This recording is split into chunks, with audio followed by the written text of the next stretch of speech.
Peta harta karun. Sering kita lihat di film-film petualangan, bajak laut dengan satu mata, peta usang yang ditandai X besar, dan peti penuh koin emas. Tapi bagaimana jika saya bilang, di Indonesia, cerita seperti ini bukan cuma fiksi. Selama ratusan tahun, dari Sabang sampai Merauke, beredar bisik-bisik dan legenda tentang harta terpendam yang menunggu untuk ditemukan. Mulai dari emas, peninggalan kerajaan, Nusantara yang megah seperti Majapahit dan Sriwijaya, konon disembunyikan saat kerajaan mulai runtuh untuk melindungi dari penjara.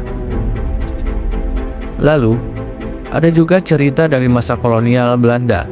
Ratusan tahun mereka di sini, tentu banyak kekayaan yang dikumpulkan.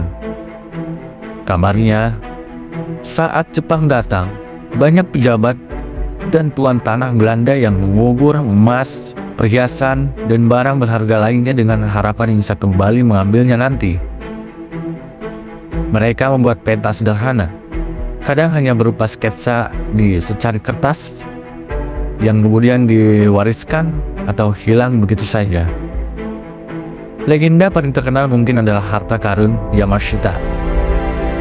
Jenderal Tomoyuki Yamashita dari Jepang diyakini menjarah kekayaan dari seluruh Asia Tenggara selama Perang Dunia Kedua dan menyembunyikannya di Filipina dan sebagian besar di Indonesia sebelum Jepang menyerah.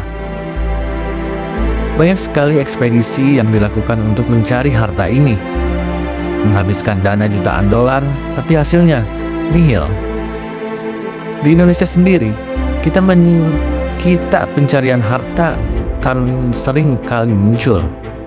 Ada yang mengaku punya peta warisan kakek buyutnya, ada yang mendapat wangsit lewat mimpi, ada juga yang menemukan simbol-simbol aneh di batu tua.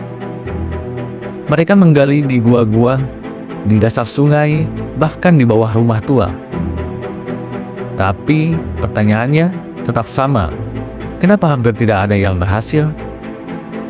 Ada beberapa alasan. Pertama, keaslian peta itu sendiri sangat diragukan. Banyak peta yang ternyata palsu, sengaja dibuat untuk menipu orang yang tergiur kaya mendadak. Kedua, waktu. Ratusan tahun telah berlalu. Bentang alam sudah berubah total. Pohon besar yang jadi patokan mungkin sudah tumbang, sungai sudah berganti aliran, dan bukit sudah menjadi longsor. Tanda-tanda di peta jadi tidak relevan lagi. Ketiga, banyak cerita harta karun ini hanyalah mitos. Cerita yang dibesar-besarkan dari mulut ke mulut, dari satu generasi ke generasi berikutnya, hingga menjadi legenda yang seolah-olah nyata. Cerita-cerita ini lebih berfungsi sebagai dongeng pengantar tidur atau pengingat akan masa lalu yang gemilang, bukan petunjuk nyata. Terakhir, ada juga faktor gaib yang sering dikaitkan. Banyak percaya harta karun ini juga oleh penunggu atau kekuatan supranatural yang membuatnya tidak bisa diambil oleh sembarangan.